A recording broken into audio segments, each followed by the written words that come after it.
Bad Bunny. Oh boy, that's what I was listening to. Debbie, tiran más foto. I should have taken more photos. Thank you. Just remember, Yes. take the photos, make the memories. All right, good morning, everyone. The March 11, 2026 meeting of the Select Committee on the Library Levy will come to order. It's 9:32 a.m. I'm Maritza Rivera, Chair of the committee. Will the clerk please call the roll? Councilmember Juarez. Here. Councilmember Kettle. Councilmember Lynn. Here. Councilmember Rink. Present. Councilmember Saka. Here. Councilmember Strauss. Here. Councilmember Foster. Vice Chair Hollingsworth. Present. Chair Rivera. Present. There are 7 councilmember present. Thank you, Clerk. Today we'll be hearing an overview of the 2019 library levy from the Seattle Public Library team.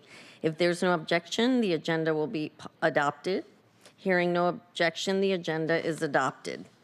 We will now open the hybrid public comment period. Public comment should relate to items on the agenda or within the purview of this committee. Clerk, how many speakers are signed up today? Currently, we have 3 in-person speakers and no remote speakers. Thank you. Given that each will have 2 minutes, Clerk, will you please read the public comment instructions? The public comment period will be moderated in the following manner. The public comment period is up to 20 minutes. Each speaker will have 2 minutes. Speakers will be called in the order in which they are registered. We will start with in-person speakers first, then remote speakers until the public comment period has ended. Speakers will hear a chime when 10 seconds are left of their time. The public comment period is now open. We will begin with the first speaker on the list. The first speaker is Matt Hillman.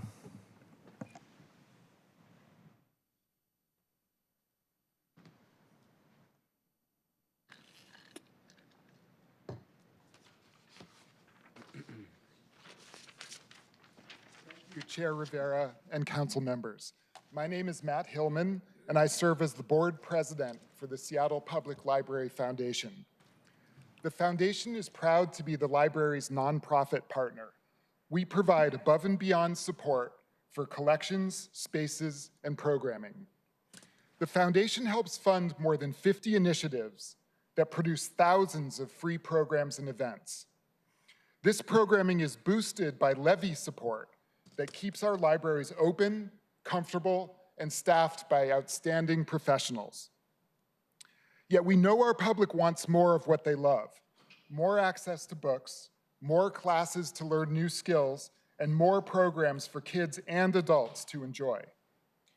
The 2019 levy made a big impact, and now we have a chance for the 2026 levy to make a strong statement about how much Seattle values its libraries. I love the tagline for the 2026 levy proposed by the mayor yesterday: read, grow, belong. That sums up the library's strategic vision for everyone in our community. This coming month, you have a great responsibility to ensure our library's future, to welcome more people in to read, grow, and feel a deep sense of belonging. Thank you for all you do for our city and our library. Thank you, Matt. Next, we have Angel Sauls and then Ross Baker. Good morning, Angel. Good morning. Good to see you again. Good to see you. Thank you, council members. My name is Angel Sauls, and I am on the board of the Friends of Seattle Public Library, where I recently served as president. Our mission is to elevate the library and inspire the love of reading in our communities. Angel, sorry, would you mind stepping up to we can't hear you and we so want to hear what you have to say. Thank you. Okay, you can start again. Thank you so much. So my name is Angel Sauls, and I am on the board of the Friends of the Seattle Public Library, where I recently served as president. Our mission is to elevate the library and inspire the love of reading in our communities. Seattle is a uniquely great place to be a reader. We are a UNESCO City of Literature. We have so many book clubs, silent reading parties, and amazing bookstores, as you all know. And we have a truly world-class library system. The Seattle Public Library works hard to meet the insatiable appetite for reading in our city. SPL patrons check out 24 books every minute. That's more than 13 million a year. That's physical books, ebooks, audiobooks. We can't seem to get enough. Book checkouts have surged in the 7 years since the library levy was renewed, as I'm sure you know, and we'll hear more about today. It's very exciting to see the use of our wonderful library collections growing at this rate, and we also know how much strain it puts on the library budget. The levy is so essential to these collections. Of course, it fully supports our Peak Books program, which I'm sure you all enjoy, and it provides so many other books at the library in many different genres, age ranges, and languages. It helps furnish the deep, diverse collection we all enjoy. I'm excited that the proposed 2026 levy would add to these essential reading resources, and I hope and ask that you will use this opportunity to add even more books to the library's physical and digital shelves. Our city's demand for books is ongoing and is growing, as it should. Please continue to help our library keep up and meet our need to read and learn and grow. Thank you so much. Thank you, Angel. Ross Baker? Thank you, Chair Rivera and council members. My name is Ross Baker, and I serve on the Emeritus Board for the Seattle Public Library Foundation. I'm also a Seattle native, a 6-decade user of the library, and a proud resident of District 4. Our city has an exciting opportunity before us as the library successfully concludes the 2019 levy, and we look to the 2026 replacement levy. Ballot measures offer a rare chance to make deep investments in the large-scale projects our public systems require, especially for capital infrastructure. Many of you may remember the Libraries for All campaign in the late 1990s and early 2000s. Some of you are too young.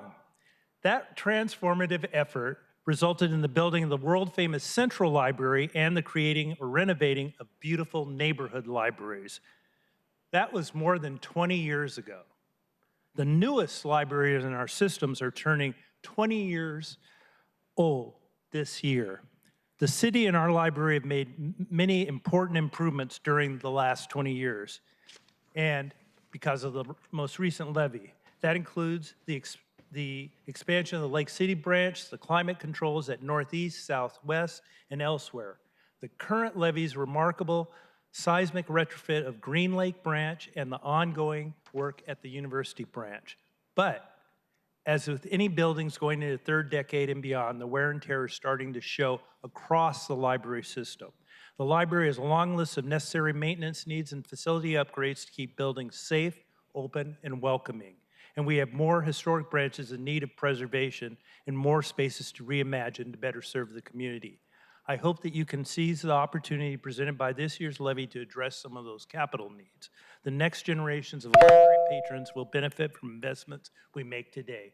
Let's keep our libraries open, inviting, usable, well-maintained, and the wonderful edifices our city's patrons and our residents deserve. Thank you very much. Thank you, Ross.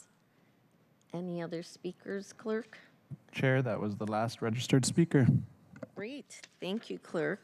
There are no additional registered speakers. The public comment period is now closed. We'll proceed to our items of business. Clerk, will you please call item 1 into the record? Agenda item 1, overview of the 2019 library levy for briefing and discussion. Thank you, Clerk. Colleagues, all right. Welcome to the first Select Committee on the Library Levy.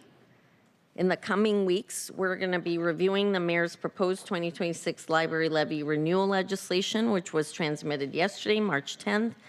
But today, we're looking back at that 2019 levy investments. Before we start that look back, I do want to thank the mayor's team, especially Deputy Mayor Brian Surratt and Central Budget Office Director Ali Panucci. I also want to thank Chief Librarian Tom Fay, the Library Board of Trustees, including President Yasmin Mehdi, Vice President Dr. W. Tally Harrison, Ron Chu, Faith Pettis, and Carmen Ben Dixon, and the whole Seattle Public Libraries team for their partnership on this proposal. I want to also, colleagues, thank you for taking the time to meet with me and tell me your priorities as part of this process. I shared our collective interests in my conversations with the mayor's office as this proposal was taking shape, as the 2026 proposal is taking shape. I truly believe that when we work together, the mayor's office, council, the city departments, the boards that are associated with the city departments, that we have better outcomes for all our residents in this city. And so I really want to thank all of you for that partnership. I also want to take the time to recognize my amazing team. I cannot do this work without them. Nick Duda on the policy side, Jacob Evinger, who keeps me on track, and Wendy Sykes, my chief of staff. We often leave our staff till the end, but these are the folks that are often unnamed and do all the hard work. As I know, Chief Fay, you and I have talked about your entire team at the libraries and all the great work that they do, and I've just been the beneficiary of that work for many years. All right. Team, I know some of us have hard stops today, so I'm going to say Chief Tom Fay and his team are here with us today to present an overview of the 2019 levy investments. This is really an opportunity for the city to show our work. This is how we can let the taxpayers who so generously supported the levy, the libraries through the property levy, know how their tax dollars are being spent. Today's presentation is a condensed version of the two 2019 levy overview presentations that we already heard the libraries give at the Libraries Education and Neighborhoods Committee meetings, the past two committee meetings. I'll save my comments related to the new levy for our next meeting on March 25th, when the executive and Chief Fay and his team will be back to present on the new levy. This meeting today is to really ground us on the 2019 levy investments, as then we start taking up the work of the new levy. The 2019 levy investments were categorized in 6 buckets: hours and access, books and materials, technology and online services, helping children, building maintenance, and administration and central costs. Colleagues, let's move on to today's agenda and learn more about these levy-funded services and programs.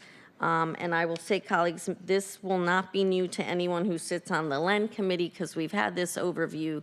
This is a it's a condensed version. If you want the longer version, I will refer you to the presentations that are on our website for the LEN committee. Today we'll get the quick overview, and we really will focus on the 2019 levy investments. Chief Fay and your team, please introduce yourselves for the record, and then you can get started. Thank you, Chair Rivera. I am Tom Fay. I'm the Chief Librarian for the Seattle Public Library. Rick Sheridan, Director of Institutional and Strategic Advancement for the Seattle Public Library. Good morning, Kay Tang, Director of Library Experience and Engagement for the Seattle Public Library. Good morning, I'm Rob Gannon. I'm the Director of Administrative Services for the Seattle Public Library. Thank you, and for the record, I just want to say Councilmember Foster has joined us as well. Go ahead, Chief Fay. Thank you. Thank you. Again, thank you for the opportunity to present our information on the 2019 levy. And to start us off this morning, Rob Gannon will provide a library budget overview. Good morning, members of the committee. As Tom indicated, we'll start with a general overview of the library's budget. Assuming that the slide presentation is visible.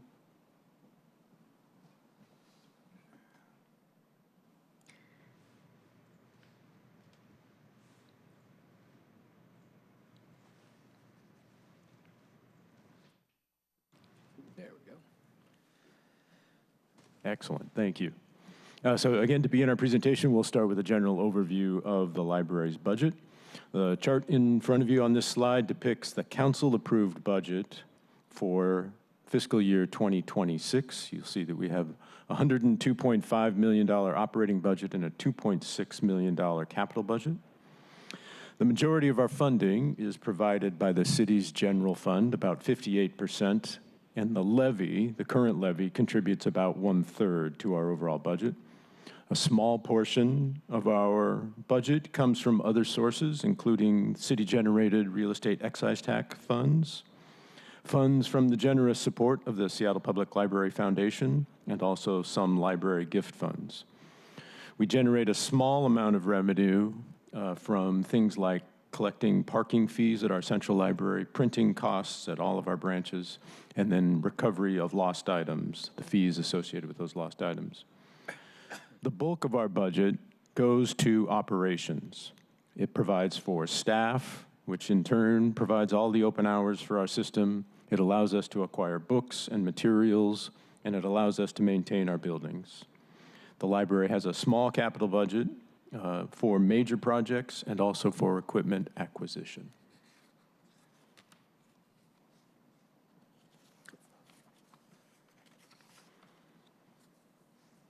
Not advancing.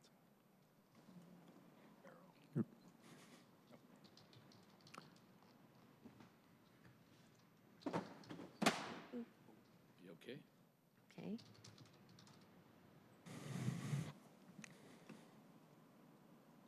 Sorry, colleagues, we're experiencing a little bit of a technical difficulty with the slide deck.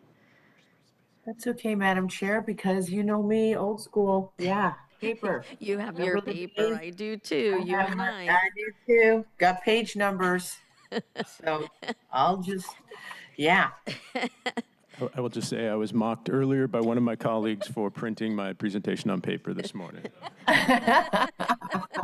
Do not be mocked. We're all getting mocked then, Rob. All right. Go ahead. Looking back over the period of the current levy, in this slide you see both the growth of the library's budget over that 7-year period, as well as a breakdown by major fund of how the library budget is comprised. You'll see a general trend of growth year over year with minor fluctuations in some of those years. You'll see that the portion of the foundation funding, that's thin green slice at the top, has grown over the period, as has the general fund in terms of amount. There's also notable growth in the size of the levy portion. Much of this growth is built into the levy to account for inflation and increased costs, which includes salaries across all library operations. But some of it is also attributed to shifts from the general fund onto the levy. Thank you, Rick.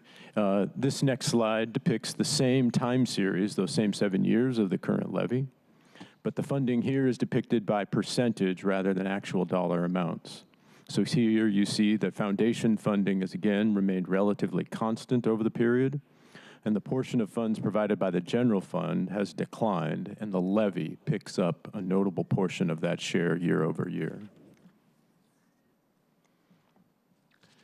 As Chair Rivera mentioned in her opening remarks, the levy is categorized by different types of projected spending, and this chart provides an overview of how those breakdowns occur year over year.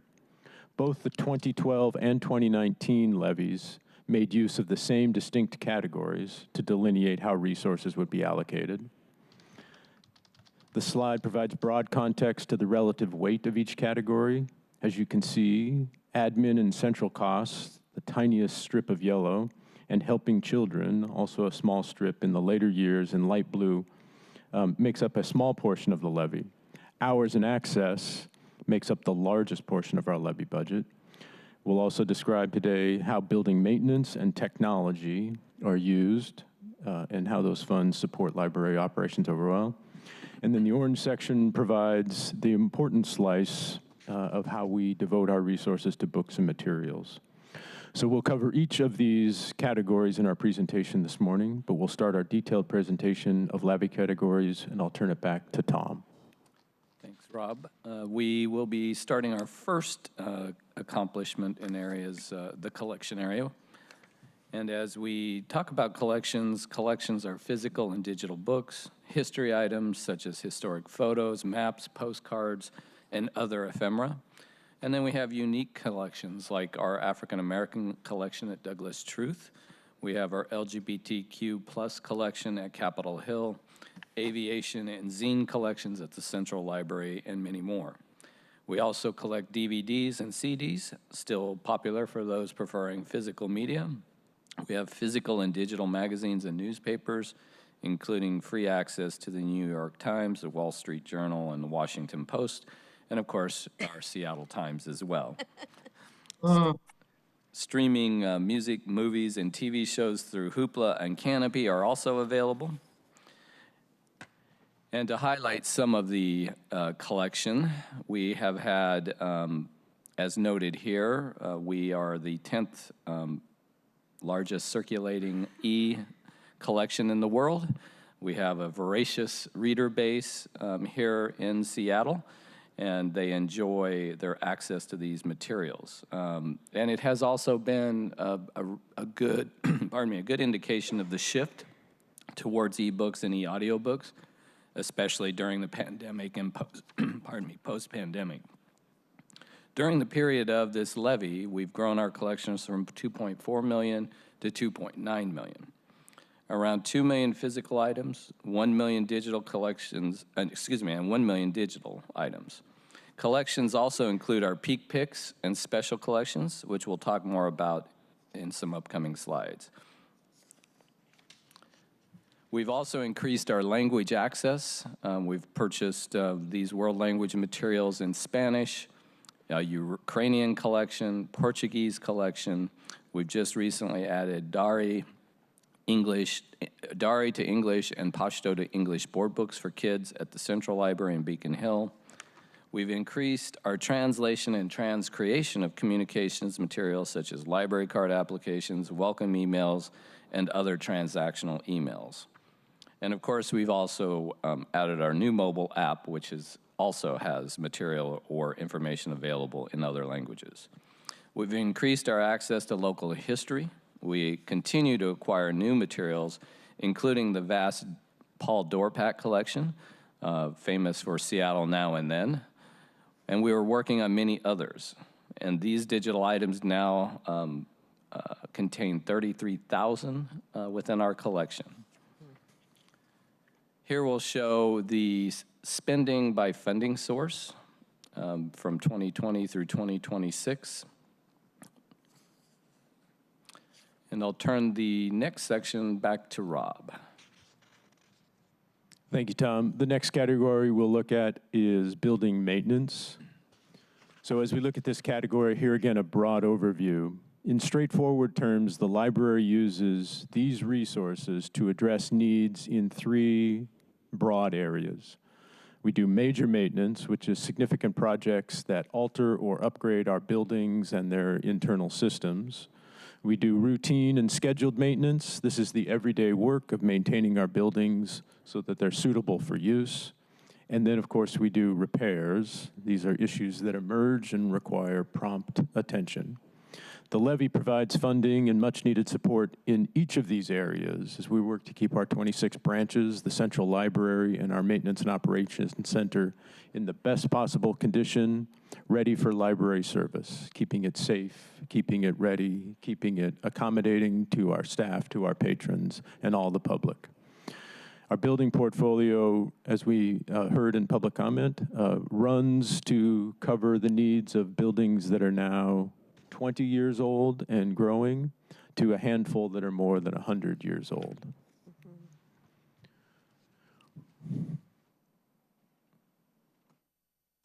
Thanks, Rick. There have been a number of notable accomplishments over the 7-year or the 6+ year period of our levy.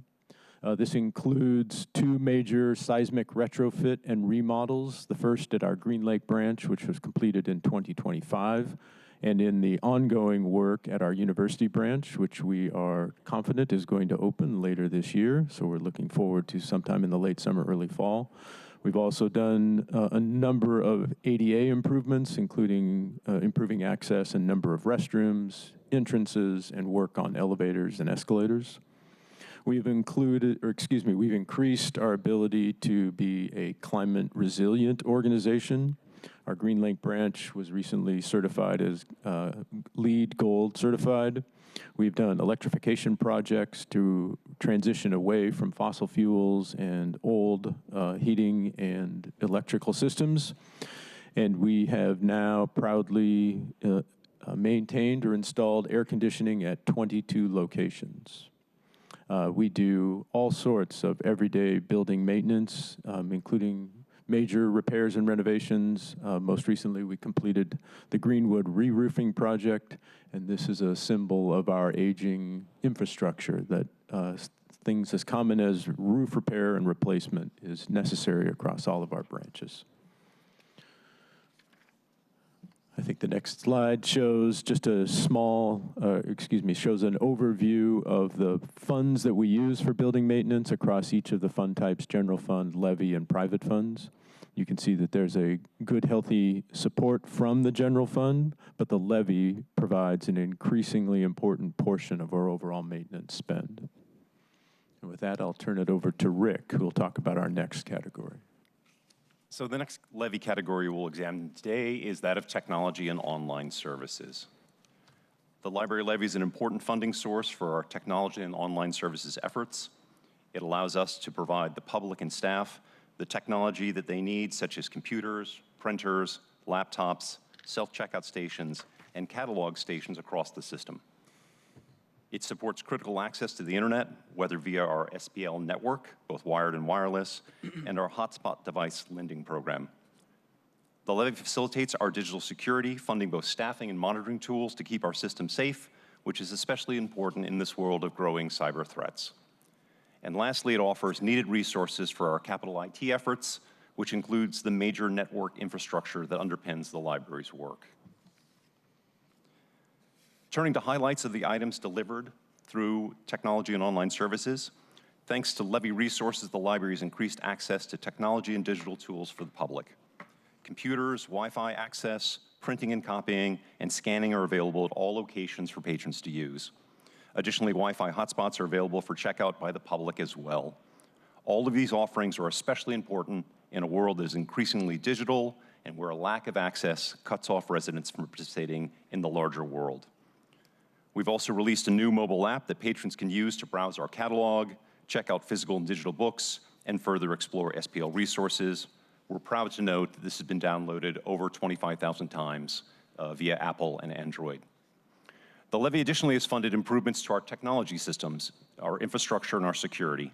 Prior to our 2024 ransomware attack, we had already begun investing in this area. As you can imagine, that the attack only accelerated our need to invest more. We recently hired a cybersecurity analyst to grow and mature our program and have deployed additional tools to protect the system. Additionally, SPL has installed new network switches system-wide to improve the stability and performance of our network, and we're preparing to launch a new integrated library system later this year. This is the technological backbone of all library operations, and a new system will provide a better lending experience for patrons and for staff. And our last slide in this area is one that shows levy funding compared to general fund and other private funds devoted to technology and online services. All right, thank you, Rick. The next category is open hours and access. Library staffing is what allows us to keep our libraries open and provide all of these services. The levy funds 25% of all library positions. By providing library open hours, we provide community access to 27 safe and welcoming public spaces, over 1.8 million physical books and other items, information services staff who answer many thousands of questions each year. Through our Ask Us service, we answered over 37,000 questions in 2025, including questions about hours, services, research requests, program information, and much more. We have free public meeting rooms at 22 locations, free private study rooms at 17 locations, thousands of free programs each year, and access to free Wi-Fi, computers, device charging, assisted tech, and much more. Finally, our buildings act as critical cooling, warming, and clean air centers for the community during adverse weather conditions. Open hours at Central also provide access to 2 music practice rooms, rentable meeting rooms for private events, a level 8 art gallery, courtesy phones, and an assistive technology lab. called our LEAP Lab. As we look at library hours, we currently offer 1,398 system-wide hours per week, a modest increase over 2019 hours of 1,377 per week. That means around 8 to 10 hours of service a day at our locations. 14 locations are open 7 days a week, 12 are open 6 days a week. And we determine these hours based on patron usage, community need, staffing capacity, and union contract obligations. Stabilized open hours have been really what we have focused on over the course of this levy and over the last number of years. We've certainly had some challenges. System-wide closure, of course, due to COVID-19, followed by a challenging hiring environment during the Great Resignation, followed by citywide hiring freeze and some cuts to our general fund allocation. However, in 2025, we introduced fixed schedules. This helped both stabilize open hours for our patrons and provided more predictable schedules for library staff. So when we consider increased library access, one of the main accomplishments from this current levy is going fine-free. In 2020, the levy funded the elimination of overdue fines, and we found that disproportionate impacts of overdue fines in some of the areas of the city, particularly in neighborhoods with lower median incomes. The change restored library access for 18,000 patrons whose accounts had been suspended. It was a huge win for access. And for those who were concerned about library materials being returned, patrons continue to return items at about the same rate. We still require items to be returned, and while we charge lost item fees for items not returned, we also waive those fees and restore access if and when the item does eventually find its way back to us. Only about 8% of items checked out are overdue at any one time. The other item we added during this period is the 24/7 holds pickup lockers at 7 locations. This allows patrons access to our collections at their convenience. These truly allow you to pick up your requested materials 24 hours a day, 7 days a week. The other access improvement was automatic renewals for items without holds. You can have these items renew up to 3 times. I know for me that is very helpful, as I sometimes forget that I'm coming due. Many libraries have transitioned to this and have anywhere from 2 to 5 renewals. This helps automate the process for patrons and improves their overall experience. And it does not impact our circulation statistics or those waiting for materials. We also increased our security personnel during this period. The levy funds 9 security officer positions of the 24 total security officer staff. This particular chart shows the general fund, library levy, and private funds dedicated to hours and access. And I'll turn the next portion over to Kay. Awesome, thanks, Tom. Okay, so our next levy category in our presentation is helping children. This was a new category created by City Council for our 2019 levy, and it provided dedicated funding for one particular program, and that was our Kaleidoscope Play and Learn. If you don't know about this program, this supports children, parents, and caregivers in developing a love for reading at a very young age. It is prioritized to our communities that are impacted most by systemic barriers, and it supports school readiness, language development, as well as social skills. These are 90-minute guided play sessions that we hold at 7 of our library locations across the city, and it is offered in multiple languages. Just some highlights: the library supports nearly 300 play and learn sessions each year across the city, and that means that's about 7,000 participants. When we surveyed patrons, 83% of parents and caregivers said that the program helped them understand the kinds of activities that support their child with school readiness. This was a really impactful program, and we could see this particularly in our southwest region of Seattle when a King County grant that helped support play and learn sessions ended, and that ended in 2022. SPL staff worked with the city as well as our foundation partners to increase funding to help support that continuation of that program. And thanks to that support, SPL was able to step in, and we now have coverage in Delridge, New Holly, and South Park. This next slide shows us the funding resources by breakdown, and that is it for our Helping Children section. Thank you, Kay. We'll conclude today's discussion with a look at our administrative costs and central costs. Administrative costs provide funding for one part-time levy analyst, 3/4 of an FTE. They perform the high-level analysis and the reporting that you see each year from the library and how it has utilized the levy funds. It also provides funding for 2 part-time financial analysts at half FTE each. And these also support actually support the distribution of levy funds and all the accounting and adjustments needed throughout the course of the year. This category also helps fund our central costs that are provided by the City of Seattle. This was added to the levy during budget development in 2023. It includes central rate-based allocations, including City HR, Seattle IT, and FAS. Departments receiving these allocations are positioned to budget for them each year, and the levy does support this in a particular particular apportionment of the funds from the levy.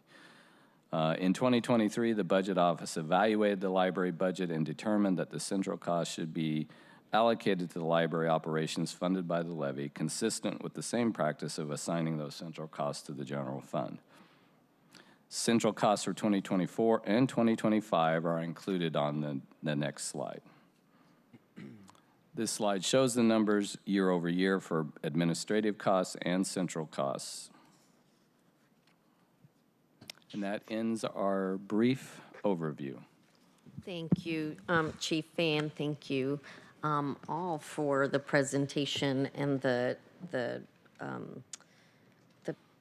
overview of the 2019 levy investments. As you can see, colleagues, there were many. I will say that in terms of, I want to highlight one piece that I think is critical of the many pieces that are critical, but each library branch works within that neighborhood to really assess the needs and interests of that neighborhood.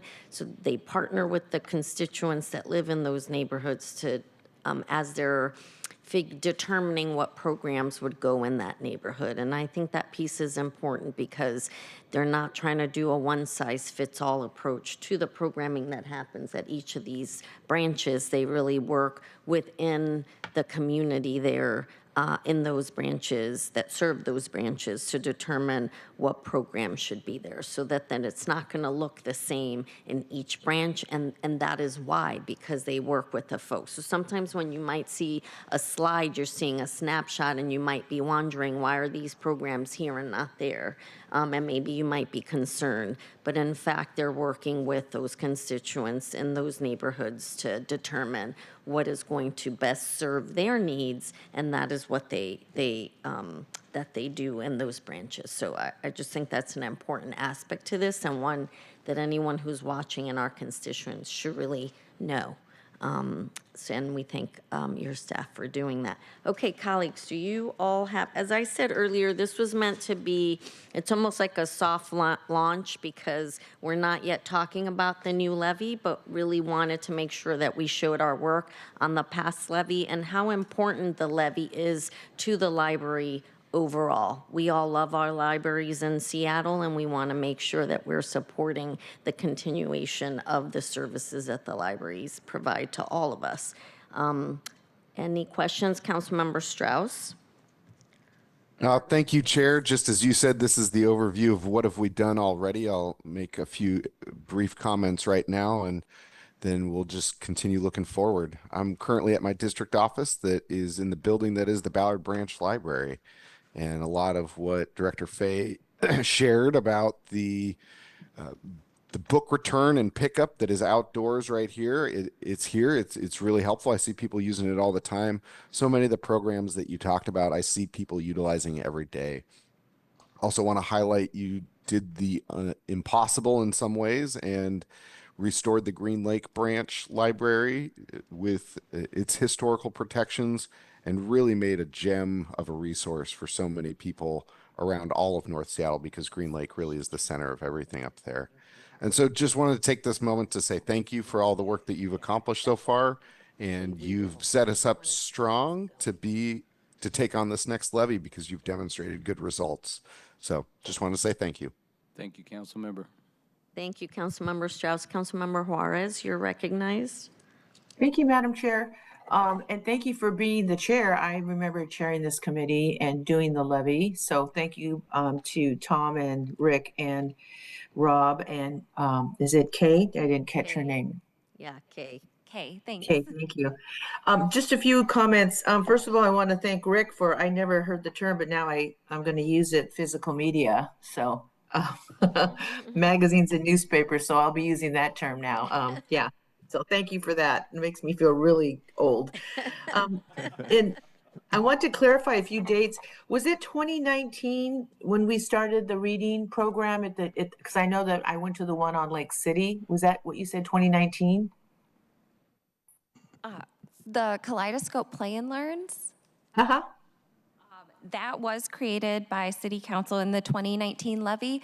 I'm not sure the start date. I think It did start in 2019. 2018, yeah.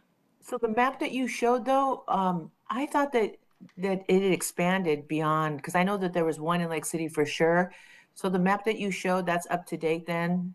So we can have more expansion up in the north end? Because I have 3 libraries in D5. So yes, and remember in 2019, we did get it started. 2020 saw the pandemic and most program efforts stopped at that time.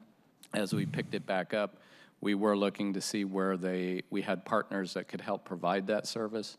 That's why you see probably a different map than what you might have remembered as we started in 2019. We also added additional sites during the levy. The county, King County, no longer funded about 3 of the programs here in the city.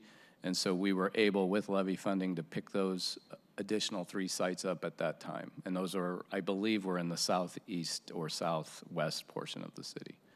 Hey, Tom, I think you know my next question that's coming. You got to have a few more north of the Ship Canal. If your map is indeed up to date, and that's just a note, put a pin in it, just a thought. We have 3 libraries. I've gone to at least 4 readings at Northgate Library with the little ones. And I don't think I'll do that again with the kids because I don't think I was a big hit. But if we could talk about expanding that, I would really appreciate that. We have a lot of communities that use Access, as you know, 3 libraries in D5, particularly Northgate as well. And we have the Northgate Community Center there as well. So if that's something we can talk to offline, I would love that conversation. And then again, was it in 2022 when we eliminated late fees? Because you said it, but you said it too quickly. I couldn't remember the date. We actually eliminated them in 2019. It was the one thing we were able to get started in January of 2019. Yes, it was, excuse me, not 2020, January of 2020, my apologies. Just 3 months before the pandemic hit, we were able to eliminate those fines. So when did we make the announcement when we said that we would eliminate late fees with Mayor Durkin? I'm sorry, council member, I didn't hear the first part. When did we make the announcement with Mayor Durkin when we eliminated late fees? Wasn't it 2022? No, we actually, you and I were standing there with then Chief Librarian Marcellus Turner when we announced the 2019 levy is when we announced the late fees. Okay, so I'm trying to remember all these dates when all this happened because as you know, the fall of Western civilization did not occur when we got rid of late fees. So I hope those people out there who sent angry emails and texts to me got over it. So I'm happy to hear, because that was one of my questions I was going to ask. I'm so happy to hear 18,000 people got back to having access to the library, which is public. That's where our tax dollars go. And the public nature of that is keeping it public, and public means access. So thank you so much for that. Tom, you know, we all took a beating for that. Yes, we did. Yes, we did. And everyone was mad at me, blah, blah, blah. Okay, get over it. We did it. It worked just like we thought. These public spaces are so critical. The waterfront, Seattle Center, libraries, I mean, all these public, that's why we have, they're in our general fund, and our job as electeds is to keep them public. So thank you for that, especially looking at the pie on the budget, that a chunk, the majority comes from the general fund, and then of course the levy, and then private funds. And then a last question, two questions for my colleagues and myself, and I used to know the answer to this, but I think I need to have a refresher very quickly. What information can you give us that we can provide in our citywide newsletters from your comms department or your media of events? I know that people aren't going to actually go to line to go look, and we all put out weekly newsletters online, and other council members do social media as well. What can you provide us with things that we can put into our newsletter so people can use our libraries? And again, I have 3 in my district alone. Can you do that first? Councilmember Rick Sheridan, we're happy to do so. Obviously, you know, any way we can amplify the opportunities that exist within the library system in terms of programs or services, we are happy to share that information with council offices so that you can help us in that task of making sure that people are aware of everything the library system can offer.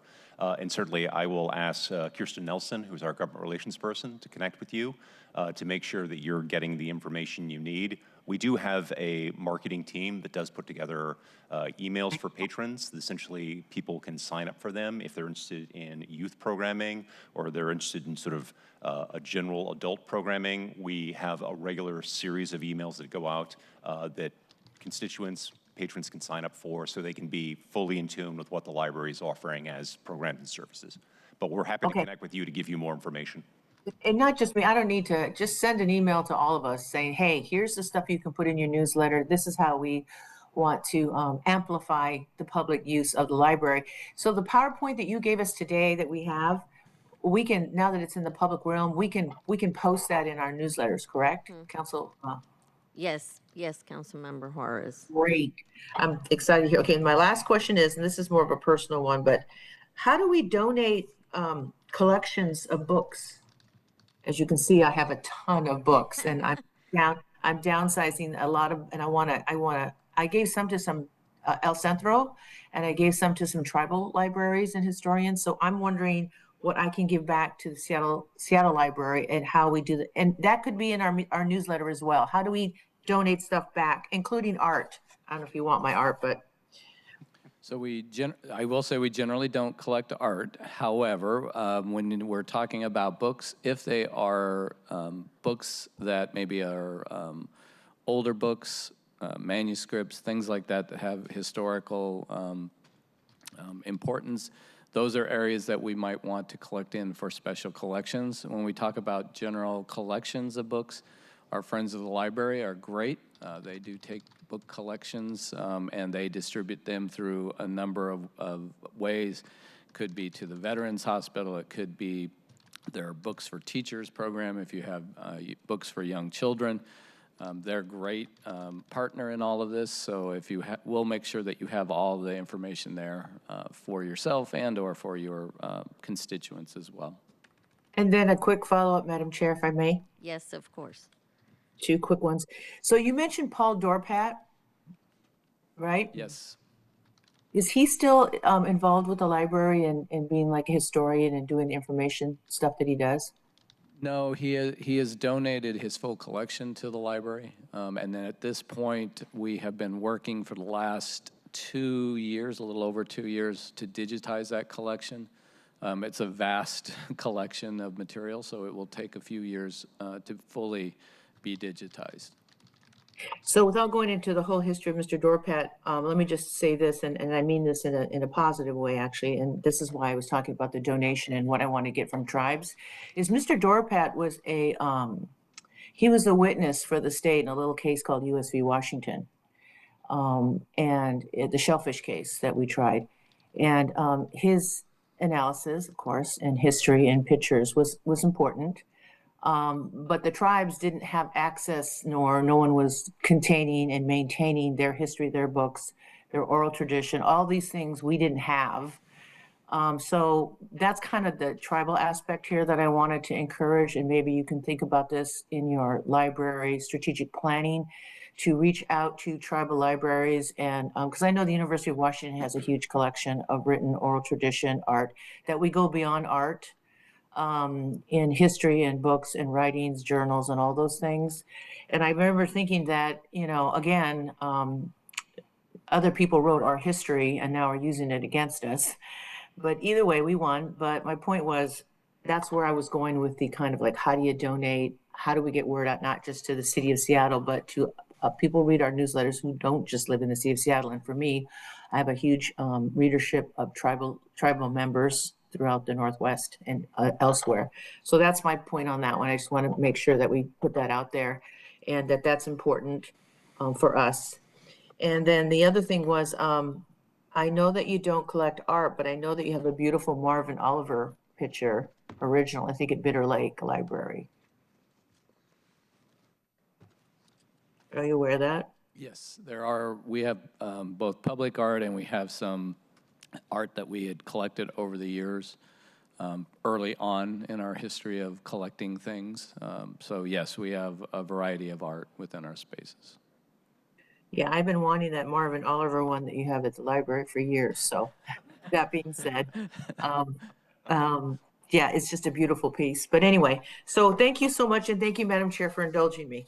Thank you, Councilmember Juarez, and thank you for always uplifting the important work of your prior colleagues and Mayor Durkin for that matter, because I was going to say about the waiving of the fines, that was something that you and Mayor Durkin championed, which was really important. And you heard Chief Face say today that that had no impact on circulation, which was the big concern I think that folks had at the time.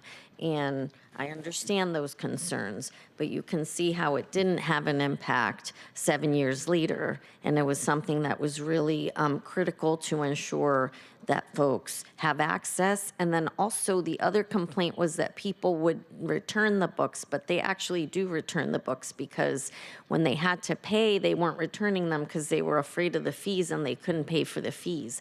But once those were gone, folks do return those books as well. So both those things did not prove to be true. And in the interim, we, Mayor Durkin and you and other council members that supported that, had a huge hand in providing access. And I think that's important, Councilmember Juarez, because I think as electeds come and go, we remember the investments, but we don't always remember the electeds that make the investment, that made those investments that were so critical to people. So I always appreciate you uplifting the work of your prior colleagues, whether it be in the mayor's office or on the council, or even in our native communities. Right. The important contributions. I so appreciate you doing that. That is really critical. That's, just a quick note, Madam Chair, that, in Indian country, leadership is shared and it's continual. Mm-hmm. And we uplift everybody. Mm-hmm. And I know you don't like using the word uplift all the time, but we share that leadership and we honor those that made the path for us to move forward, and we do the work and we tell the truth, as Uncle Billy would say. So I'll end on that. Thank you, Madam Chair. Thank you, Councilmember Juarez. We tell the truth. That is so important. Councilmember Saka, you are recognized, friend. Thank you for waiting. Thank you, Chair. And first off, Chair Rivera, I want to thank you in advance for your leadership and stewarding us through this very important process. I appreciate your your terrific partnership and collaboration so closely with me and my office, even before this process officially kicked off. And, excited to continue our strong partnership together throughout this process in the coming weeks ahead. Also want to thank Chief Fay and your team here for sharing out this really important overview of the expiring 2019 levy. Want to thank the Mayor's Office for their partnership on all things library so far. I don't have the benefit of sitting on the main council committee that oversees libraries, but thanks to the chair, there was a much more fulsome briefing on this a few weeks ago that I had the pleasure of sitting in on and got a chance to dive deep and learn quickly and quickly get up to speed. And between that and our offline conversations, Chief, and supplemental conversations with our central staff experts like Eric and others, we're able to do that. Now feel very prepared and ready to enter this, the formal sort of council deliberations and review process. So really appreciate your partnership. During that time, a couple weeks ago, during the more kind of fulsome overview, I asked a lot of questions, a lot of pesky questions, and appreciate your patience and grace and sharing your insights there with me on those. But those questions and what we learned and the conversations that we had offline as well really formed the basis for kind of how I'm going to be approaching this current levy. And so distilling all those pesky but very thoughtful questions down to 3 high-level priorities for how I'm going to be approaching the review of this proposed levy package, it's really 3 things. First is advancing digital equity and closing the digital divide, doing that by expanding broadband access to communities in need, especially working families.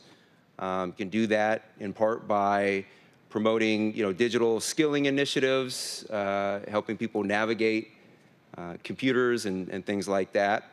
The second thing I'm going to be looking for is expanding access to vibrant arts and cultural experiences.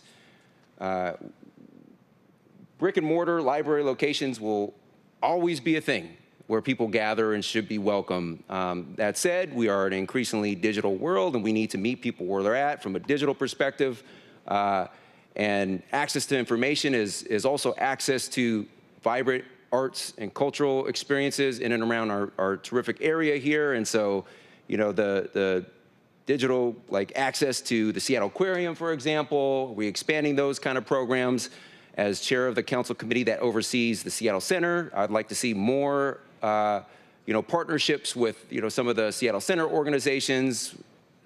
I don't know offhand, for example, if Pacific Science Center is one of the partnerships, but expanding access, meeting people where they're at, and letting more people enjoy the many wonderful, vibrant arts and cultural civic experiences that we have here. That's number 2. And third and finally, good old-fashioned, super duper important, but also boring to some, capital upgrades, capital improvement projects.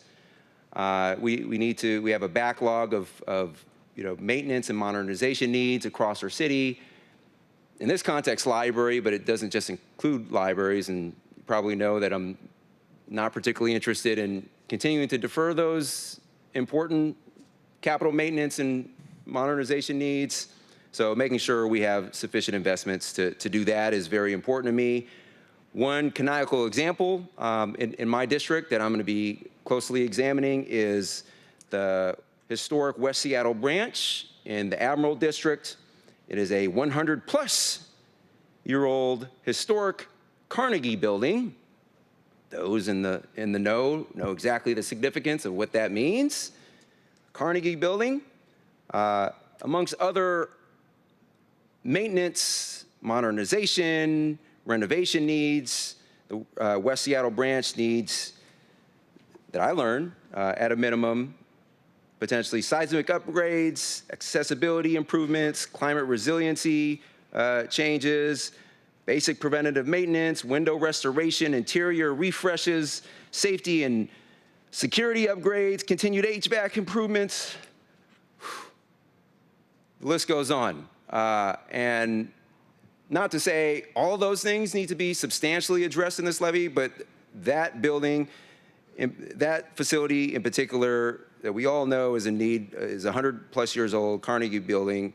I'll be closely reviewing the levy package proposal for the adequacy and sufficiency of investments to that building in particular. Also, you and I previously talked about, we're kind of spitballing some cool ideas to better promote digital skilling initiatives, including, you mentioned there's prior partnerships with companies like Amazon, for example, getting them in the High Point branch in my district, or even the South Park branch, to give more people from different backgrounds opportunities to digital skilling initiatives and ultimately these professions. So be close in reviewing for that. But in any event, all this to say, really appreciate you all for taking this important first step in our broader process to helping us put an exciting package together for voters to consider. Thank you, Chair. Thank you, Councilmember Saka. All right, any other questions, colleagues? All right, then I'm gonna thank Chief Fay and Rick and Rob and Kay all for being here, and to the members of the audience for being here today to listen to this important overview and showing our work to the public so they can feel great about the investments that they're making, because ultimately we're asking a lot of our taxpayers, and so it's really critical to me that we are telling them what we're doing with their money so they can continue to feel good about a continued investment and this upcoming levy that I, for one, am very, very excited about, because we want to continue to support our important libraries. And there's a lot that we don't always have time to present, so it's really important to hear from you, colleagues, both in our meetings, and I know that you need to show your work from the dais to your constituents on what you're working on. There's a lot that we can talk about, and we want to make sure that we're getting responses to your questions about all the work that they're doing. But Councilmember Saka, I know all the points that you've made. The library is addressing a lot of those things, and it's important for you and your constituents and the public know in what way. So we will continue as we move forward with this to make sure that you and others have information about this really important work that you are highlighting for us today, that I know are things that you care about and you mentioned. And thank you for coming to the Len Committee, even though you don't sit on Len Committee. Everyone's always welcome. I know I sent out an email in particular about or I said it during our briefings, please come. We're going to have this overview, so I appreciate that you did come to that. That's extra meetings for you. But that just shows to the public and to your constituents how committed you are, and I appreciate that.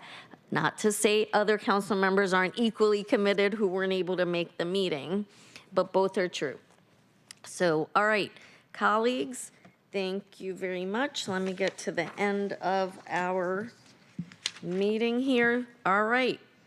If there's no objection, okay, seeing no further questions, this concludes the March 11th Select Committee on the Library Levy. Our next Select Committee meeting is scheduled for Wednesday, March 25th at 9:30 a.m. That's going to be a really exciting meeting. We're going to have the executive here, Chief Fay, and the team again from the public libraries to present the 2026 Library Levy. If there's no further business, this meeting will adjourn. Thank you, Chair. Thank you, Councilmember Juarez. Hearing no further business, it's 10:35 a.m. and this meeting is adjourned. Thank you for Sorry, I being got here ahead of today. myself. I thought you'd already adjourned.